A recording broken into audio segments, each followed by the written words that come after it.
Oke teman-teman, lanjut ke part 2.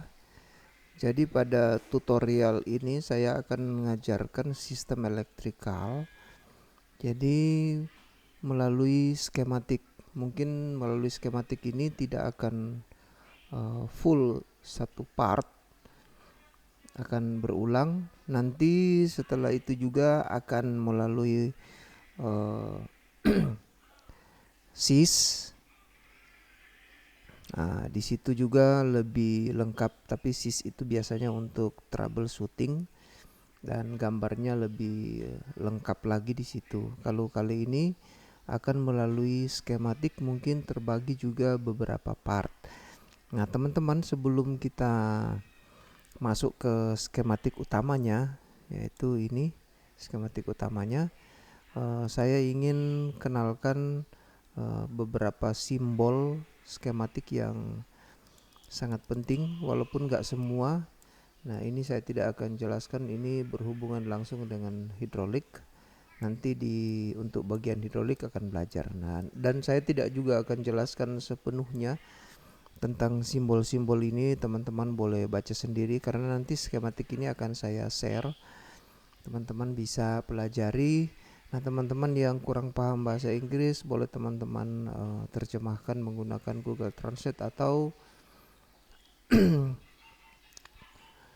menggunakan aplikasi yang lain. Nah, untuk beberapa simbol elektrik yang akan saya jelaskan, eh, tidak akan sepenuhnya saya jelaskan, nanti teman-teman baca sendiri seperti yang saya sudah katakan tadi. Tapi yang paling penting adalah yang selalu kita temui gitu, dalam skematik. Nanti simbol-simbol yang ada di skematik bisa saya sebutkan langsung, jelaskan. Nanti teman-teman tahu sih fungsinya apa. Contoh misalnya lambang relay. Nah, teman-teman yang mau belajar elektrik, apa sih relay itu sebenarnya, bagaimana cara kerjanya? Nah, itu sebenarnya umum gitu ya. Itu adalah komponen elektronik yang bisa ditemui bukan cuma pada alat berat, tetapi di elektronik yang lain pun digunakan relay. Nah, teman-teman yang tahu motor juga di situ ada relay. Begitu juga dengan solenoid. Nah, hanya bentuk-bentuknya aja berbeda-beda, relay juga bentuknya berbeda-beda, switch juga atau saklar mereka bilang itu bentuknya berbeda-beda. Kemudian cara kerjanya juga beda-beda, tapi tujuannya nah, mirip-mirip sama gitu ya. Relay itu untuk apa? Solenoid itu untuk apa? Switch itu untuk apa? Gitu ya. Nah, contoh switch ya itu untuk menghubungkan dan memutuskan arus gitu. Oke, tapi yang umum tapi penting, ya ini yang perlu saya jelaskan. Nah, oke. Yang ini nih.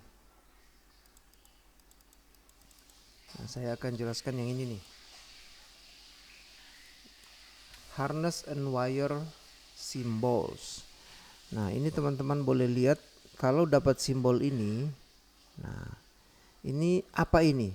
Ini adalah soket ya, ini adalah soket. Nah, teman-teman boleh lihat ini bentuknya seperti ekor panah, ini seperti mata panah. Nah, ini terbalik. Di sini mata panah, di sini ekor panahnya. Nah, ini maksudnya kalau mata panah ini berarti dia pin, kemudian sedangkan ekor panah ini dia soket. Begitu juga terbalik, dia sok. Dia sok ini pin, atau biasa mereka bilang ini jantan, ini betina.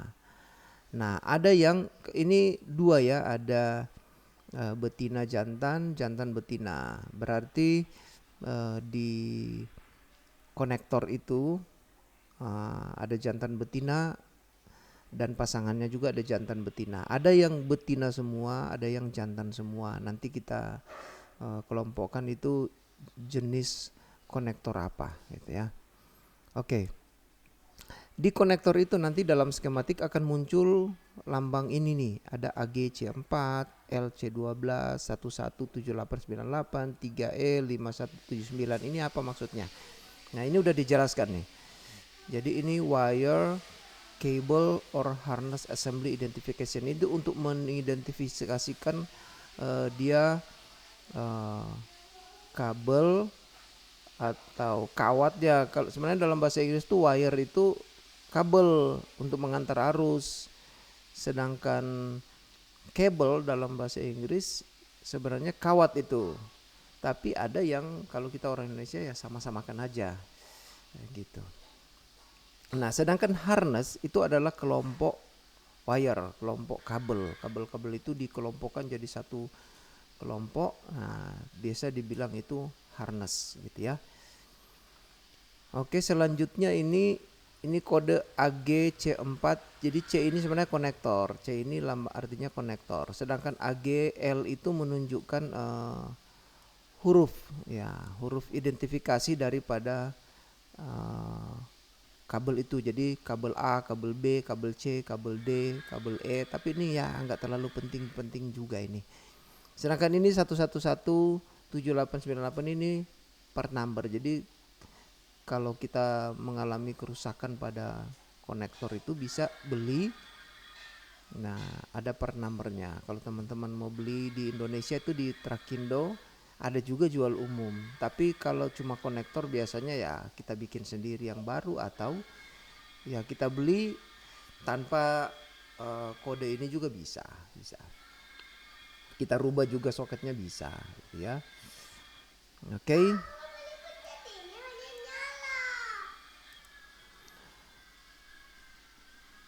Oke.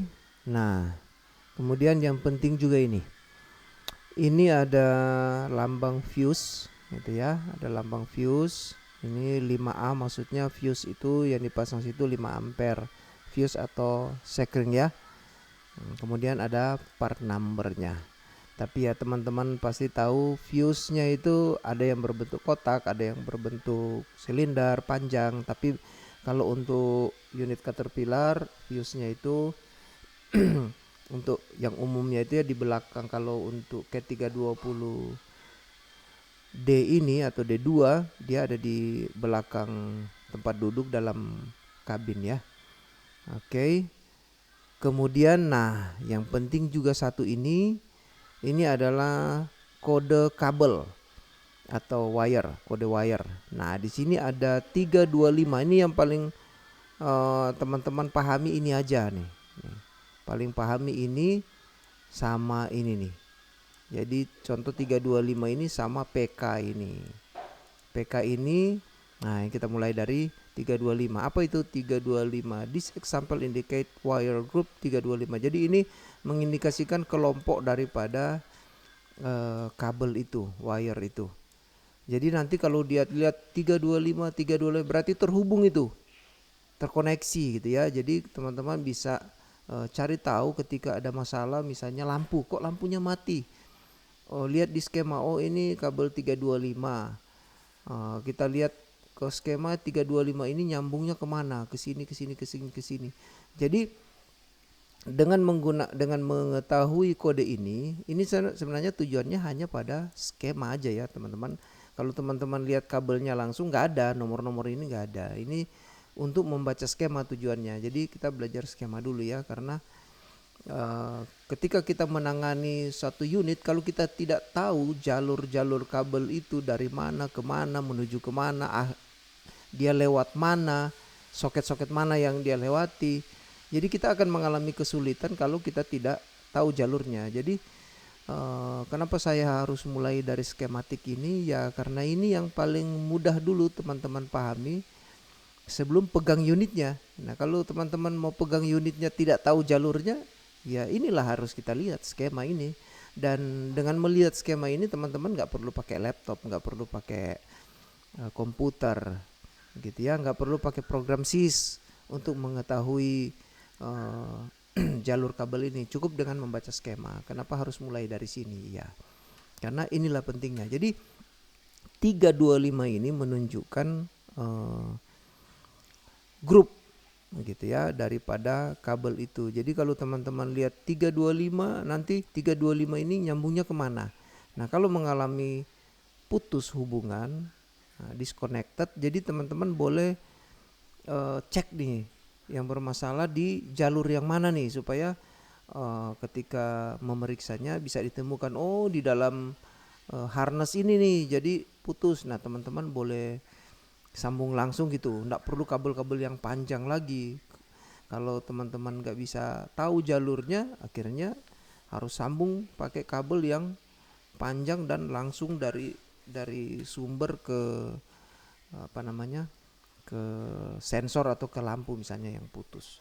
Nah, jadi contoh ini 325 ini menunjukkan grup, dan selama di dalam skematik itu ada angka 325 ini pertama, berarti itu terhubung dia satu jalur gitu ya.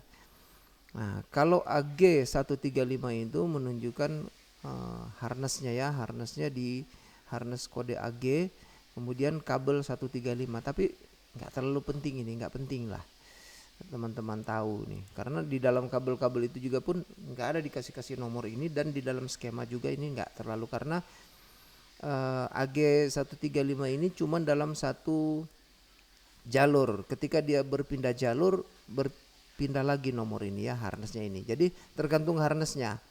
Jadi kalau ingat ya, harness itu kan kelompok kabel. Jadi aku kasih lihat aja lah dulu ya.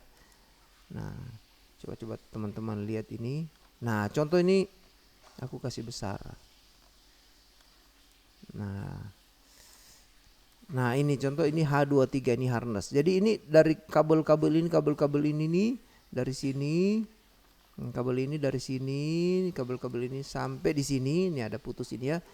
Nah ini digabungkan di satu anyaman. Nah ini harness nih, ini kode H23, ini harus 23 gitu. Nanti di tempat lain lagi kodenya beda gitu ya.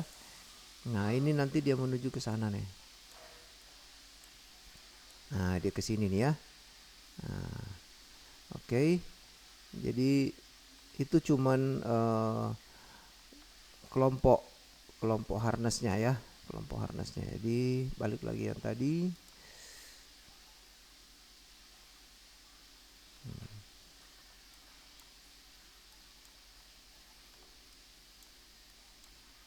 Oke, jadi ini enggak terlalu penting. Nah, yang paling penting tuh ini. Jadi cuma dua ini yang paling utama teman-teman perhatikan ya. Ini grupnya sama warna. Gitu.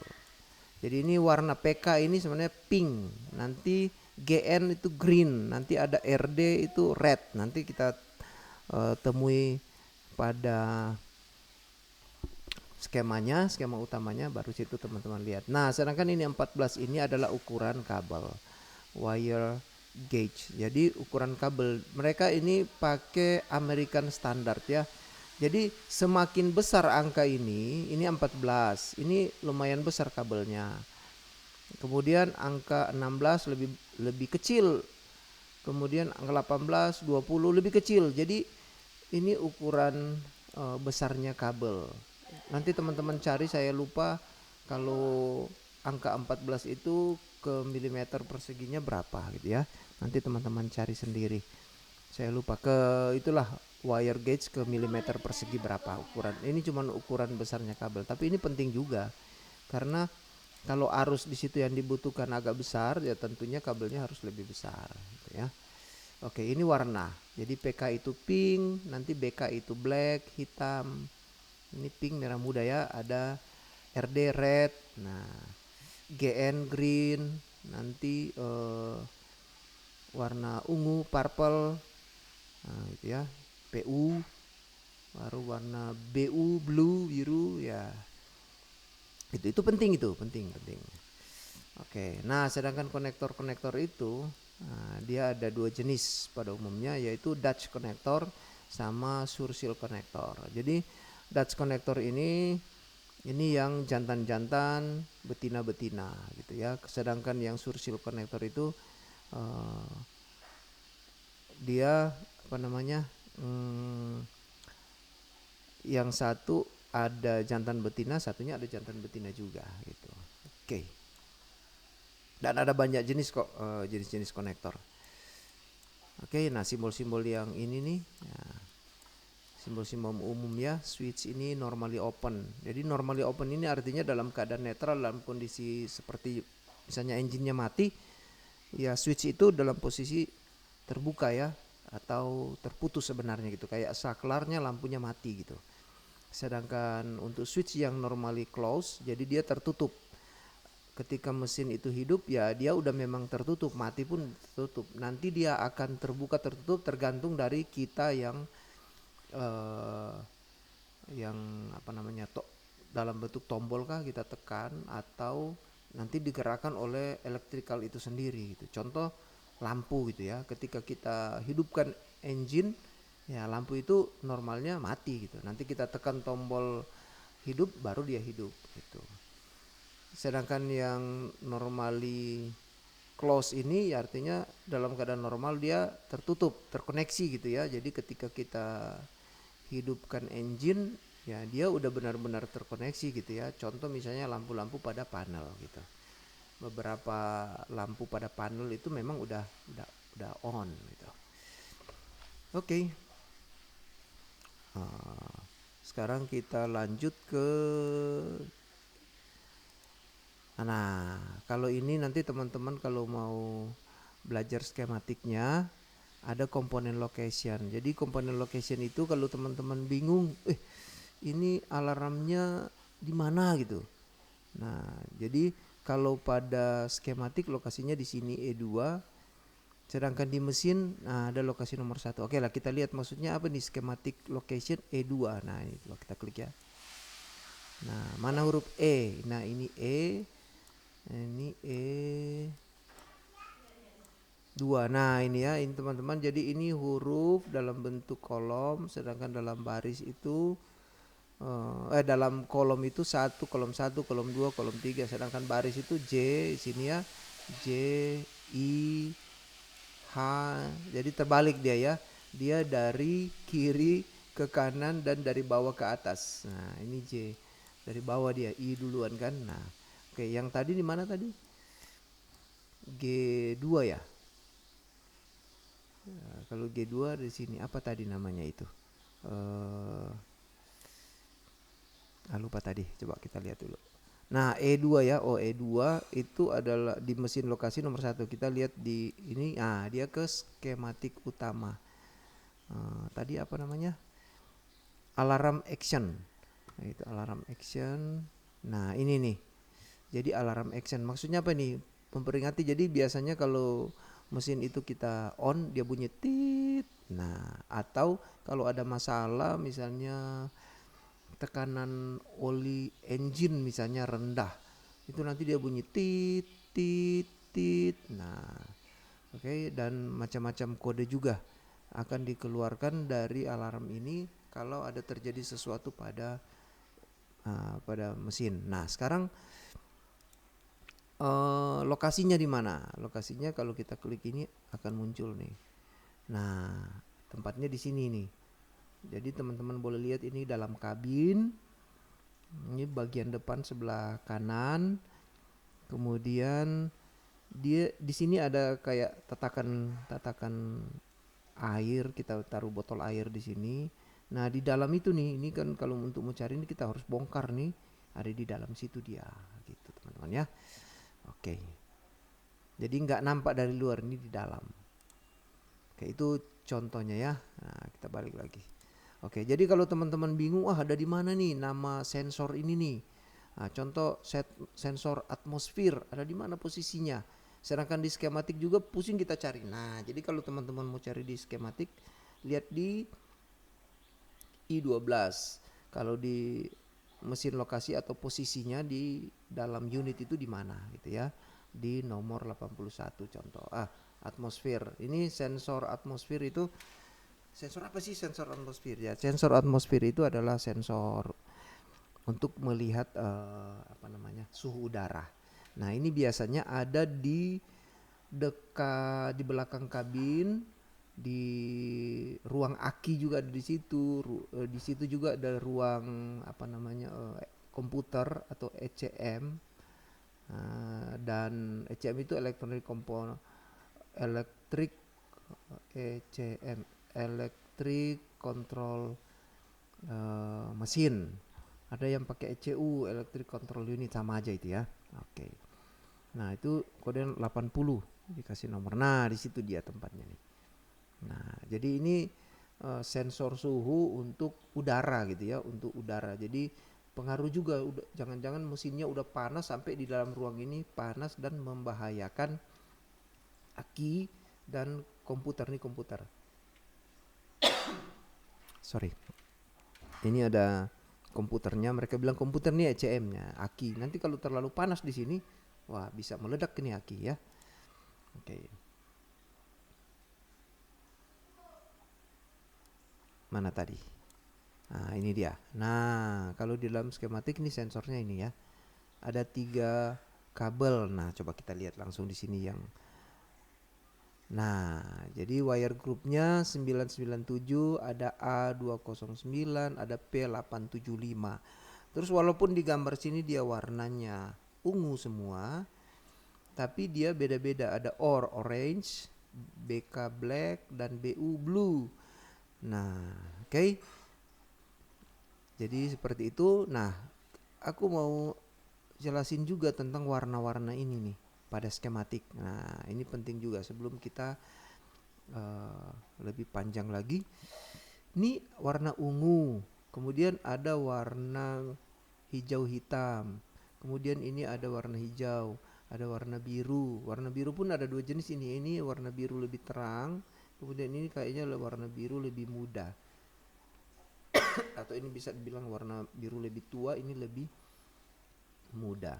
Kemudian ada warna hitam kecil gitu, ada warna merah gitu ya. Ini ada warna hitam tebal gitu ya, ada warna hitam tipis gitu. Warna apa lagi? Nih ada merah hitam. Apa maksudnya itu? Warna-warna itu ya. Ada warna pink hitam. Nih ada warna orange. Ini ada warna apa ini? Nih, warna kayak krem gitu, lebih muda. Nah, oke, di sini dia penjelasannya. Jadi teman-teman boleh lihat. Nah, pusing kan lihat kabel-kabel seperti ini gitu. Tapi kalau teman-teman paham artinya, udah gampang bacanya, baca skematik. Jadi tutorial kali ini ya kita harus pintar baca skematik dulu. Gitu. Oke. Nah, ini wire group color description. Jadi penjelasan tentang warna di grup kabel. Ini bukan warna kabelnya ya. Jadi ada memang bertepatan ya, sama kayak ini warna merah, memang kabelnya merah. Tapi ada yang dia nggak warna merah. Oke, kita cek. Ada yang kabelnya di sini dikasih di grupnya warna hitam, tapi asli kabelnya nggak hitam gitu. Ada yang memang hitam juga gitu. Jadi jangan patokan di warna ini ya. Warnanya itu dijelaskan di sesuai dengan kode yang dikasih gitu ya. Contoh ini GN, yang ini green gitu ya. Walaupun ini kok biru gitu, tapi green aslinya. Sini YL, yellow, tapi di gambar tuh hitam kecil. Ini red. Nah, sama. Ini bertepatan RD red, di grup kabelnya red juga. Oke, ini cuma untuk melihat bahwa, nah contoh merah-merah ini enggak satu hubungan ya, tapi dalam satu sistem nih. Ini berarti ini apa maksudnya kalau dia warna merah ini apa gitu. Kalau dia warna hitam tuh apa. Kalau dia warna biru ini dia berfungsi sebagai apa atau bertugas sebagai apa gitu. Nah, di sini dia nih. Nah, penjelasannya ini. Jadi kalau dia hitam ini dia menunjukkan ground. Jadi ground itu kalau dalam apa yang negatif lah pokoknya, dia ke body gitu. Walaupun dia dalam bentuk kabel, tapi nampaknya kenapa nggak langsung ke body. Contoh misalnya lampu, kan sebenarnya yang negatif bisa ke body, tapi tetap ada 2 kabel ke sana gitu. Tetap dia ambil bodinya dari jalur yang pas tuh. Kenapa? Contoh untuk body lah. Untuk body contoh lampu lah. Lampu itu kalau lampu dipasang di boom, kalau kita ambil negatifnya langsung ke boom, ke body boom, itu sebenarnya kan body boom tuh nggak terkoneksi langsung karena ada ada pin itu, boom itu kan bergerak-gerak ke atas ke bawah, terus di situ disering dikasih gemuk atau grease, jadi pasti nggak perfect gitu arus nantinya. Jadi makanya tetap harus ada kabel, walaupun nanti kabel yang hitam itu yang negatifnya itu groundnya diambil dari dekat-dekat aki situ gitu, sedangkan yang positif ya otomatis harus kabel langsung ya, karena atau lewat switch dia gitu, karena tidak boleh kontak dengan body, nanti terjadi korsleting gitu. Oke, nah untuk yang warna merah gitu ya, dalam skematik ini yang nampak warna merah. Nah, ini warna merah ini ya, bukan warna kabel ya, warna grup, warna di dalam skematik itu. Hanya dalam skematik. Nanti di aslinya juga nggak warna merah, di aslinya di grup kabel itu nggak warna merah juga. Gitu, ini cuma dalam skematik. Jadi wires that have system voltage, okay, when the key switch is off, artinya kabel-kabel itu sudah dialiri oleh arus listrik sebelum katanya kunci kontak itu di on kan. Jadi sebelum on atau masih off, dalam posisi off itu udah ada listrik di situ. Jadi berbahaya. Berbahaya maksudnya jangan sampai teman-teman kontakkan ke body akhirnya korslet gitu, terbakar. Jadi dia udah ada aliran listrik gitu ya. Jadi dari aki dia sudah kasih aliran listrik. Tapi biasanya di unit itu ada master switch. Jadi switch itu jadi memutuskan hubungan aki dengan body. Jadi dia ke body ya, dia putuskan ke body. Tapi apa namanya, kabel yang positif itu udah tetap ada listrik dia. Gitu, udah ada jaringan positifnya. Jadi biasanya Caterpillar itu yang dia kasih off tuh untuk body, untuk ground. Dia kasih off gitu ya. Nah, untuk yang warna biru ini yang lebih tua, ini wire that have system voltage when the key switch is on. Jadi nanti ketika kita on, nah baru dia ada aliran listriknya. Oke, sedangkan yang biru lebih muda ini voltage converter output circuit. Jadi ini untuk konversi voltage atau tegangan yang dikeluarkan ke dalam jaringan. Jadi biasanya itu nanti dia turun. Ini kan standarnya 24 volt. Jadi biasa ada yang 8 volt, ada yang 5 volt, dia kasih turun tuh. Jadi jalurnya ini nih. Oke, untuk yang warna orange ini adalah starting circuit. Jadi untuk kita mau start itu engine ya, mesin itu kita mau start cek cek cek cek cek. Nah, ini gitu. Nah, ini yang ada jaringan listriknya. Jadi dia sirkuit yang warna orange itu berarti berhubungan dengan untuk menghidupkan mesin gitu ya. Yang warna pink ini juga gitu ya, starting eight circuit. Berhubungan dengan start. Oke, yang warna ungu ini adalah transmission atau engine pump control circuit. Jadi yang semua yang berhubungan dengan mengontrol pompa atau transmisi untuk sistem hidrolik ini. Nah, biasanya ke sistem hidrolik ini dia kasih warna-warna ungu. Jadi kalau kita lihat warna ungu, oh ini berhubungan dengan transmisi atau pompa gitu. Contoh nih sensor nih, solenoid gitu. Oh ini solenoid bukan sensor ya, beda. Tuh ini ungu semua, berarti ini berhubungan dengan apa namanya, pompa, pump. Ini monitor sirkuit. Nah monitor sirkuit ini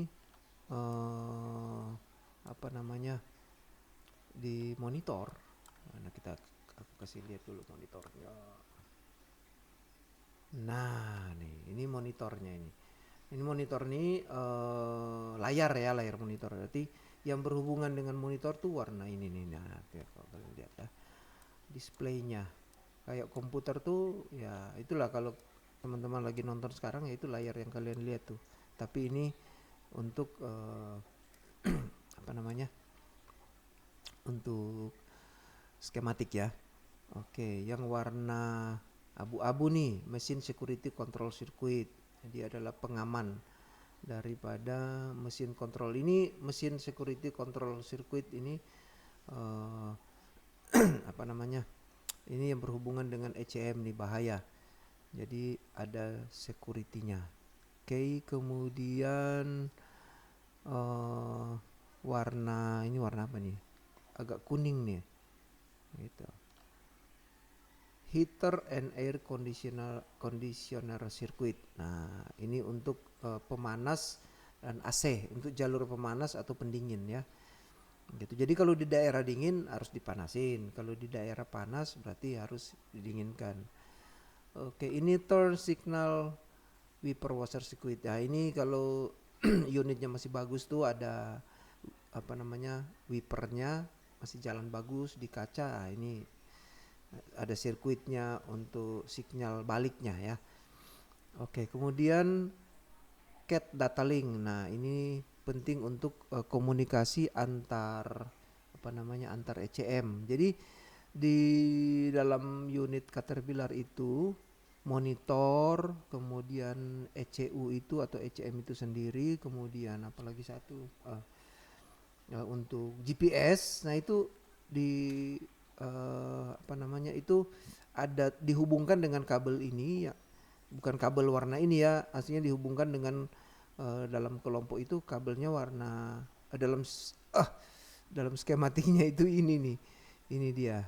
Nah, teman aku kasih lihat ya. Aku lihat ECU dulu. Nah, ini nih. Nah, ini ada CAT data link ini ya, C. Nah, gitu. Jadi terhubung ini sih sebenarnya juga, tapi nanti ku jelaskan di sini nih. Nah, kasih kecil dulu lah. Oh. Nah, ini dia. Oke.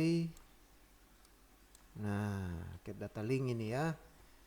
Penghubung data dari komponen termasuk monitor itu dia bilang ECM juga, itu ECU dia punya sistem situ.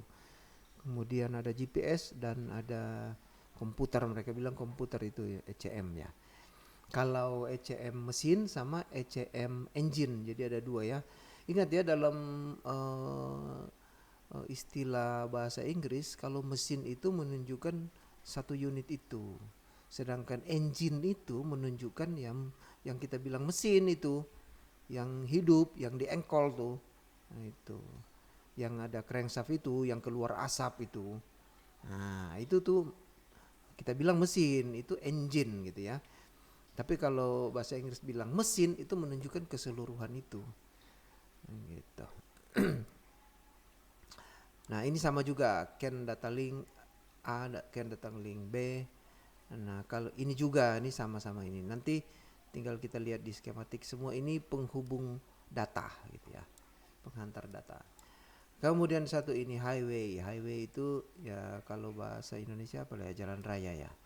Jalan raya itu artinya udahlah dalam skematik ya. Dalam skematik itu nanti dari kumpulan kabel ini nanti ke sana dia gitu. Ke kabel mana nih? Nah, contoh aku kasih lihat tuh highway itu ya. Nah, ini dia jalan raya tuh. Oke, ini ya. Jadi dari kabel-kabel ini dikelompokkan ke sini, H4 ini. Nanti teman-teman lihat, ingat ya ini H4, berarti nanti dia sampai di sana H4 nih, H4. Nah, supaya teman-teman kadang lagi geser-geser begini lompat, tadi apa yang dari kelompok mana nih? Tiba-tiba teman-teman begini silap lewat di H16, cari-cari kode kabelnya nggak ada, padahal di sini. Ini untuk ini ya, cuma untuk dalam skematik ini ada H ini ya, ke sini dia tembusnya gitu maksudnya. Kalau dalam keadaan realnya kemungkinan ini dengan ini sangat dekat, sangat dekat dia. Tapi karena di dalam skematik supaya ruangnya pas, mereka udah tata sedemikian rupa ini sehingga bagus posisinya. Jadi itulah dibuat ada highways, ada jalan raya. Oke, supaya teman-teman jangan bingung. Oke, itu. Kemudian apa ini? Call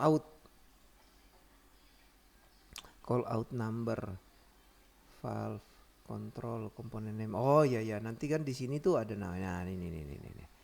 Jadi ini ketika kita klik nanti dia menuju ke posisi dalam unit nih, contoh nih, Nah, ada di sini nih. Ini dia. Itu maksudnya. Oke. Jadi ini call out ya. Jadi kalau teman-teman mau panggil, mau cari tahu di mana posisinya komponen itu, nah klik aja tuh gini. Nah, jadi ini menunjukkan part number kalau ada. Jadi kalau barang itu adalah sensor, ya pasti ada part number. Kalau bukan sensor, mungkin nggak ada part number. Gitu. Kemudian apa lagi? Ya udah itu aja. Kemudian lanjut lagi ke sini. Ada peringatan nih. Apa nih? Do not operate or work on this product unless you have read and understand the instruction. Oh ya, peringatan. Jadi kalau kalian nggak mengerti betul ini, jangan mengerjakannya, jangan mengoperasikannya, nanti kena bahaya gitu. Nah, di dalam komponen ini, dalam apa namanya skematik ini nanti akan ketemu sirkuit seperti ini nih. Oh, berarti ini terhubung ya. Kalau ini cuma lewat aja, jadi nggak terhubung dia. Ini menunjukkan ground, ini tidak boleh terhubung dengan ground gitu. Ini untuk lambang konektor tuh ada jantan betina. Kemudian ini seperti tadi ya, highway-nya itu. Oke, ini juga attachment wire, kabel on komponen. Nah, ini untuk attachment itu untuk penggeraknya itu ya. Splice, nah itu nanti dihubungkan gitu ya, dikoneksikan. Kemudian ini blade, spade, ring, or screw. Oke. Teman-teman tahu ini ya. Blade ini pisau ya. Spade apa nih? Ring atau screw terminal. Jadi tempat untuk naruh skrup di situ. Ada atau baut di situ ya. Nah, ini teman-teman yang tadi ya. Jadi singkatannya RD itu red, WH itu white, OR itu orange, YL itu yellow, PK itu pink, BK itu black, GY itu gray, PU itu purple, BR itu brown, GN itu green, BU itu blue. Okay, understand? Okay, this schematic is for the 320D2. Jadi untuk K320D2 excavator electrical system. Jadi ini untuk apa? Sistem elektrik pada ekskavator K320D2. Oke. Media numbernya ini schematic part number. Nah, jadi schematic ini aja ada part numbernya ini. Oke. Dan ini ditujukan untuk unit apa? Ada di sini kawan-kawan. Nah, oke. Nah, teman-teman bisa lihat di sini. Lewatin lah. Oke, udah teman-teman bisa lihat itu nama komponen nih, nama komponen di dalam skematiknya ada di mana, di dalam body di unit itu ada di mana dia. Oke. Nah, kalau ini connector location. Jadi ini konektor tadi ya. Oke. Koneksi kabel itu, konektor kabel-kabel itu ada di mana posisinya? Nah, lihat di sini aja. Ini posisinya itu di skematik ya, bukan di unit. Nah, ini penting. Nanti kita lanjut ke part lagi. Part berikutnya aku mau ngajarin tentang ini nih. Walaupun nggak full ini, nggak full ada di sini semua, tapi setidaknya teman-teman bisa mengerti ini. Oke, ini cuma sebagian aja nih. Padahal harus adanya CID, MID, FMI. Yang ada di sini nih FMI aja. Oke, ini untuk kode-kode error sebenarnya. Oke, nanti di part selanjutnya. Jangan lupa teman-teman ya subscribe channelku ini supaya bisa berkembang lebih cepat. Oke, thank you so much. Lanjut ke part 3.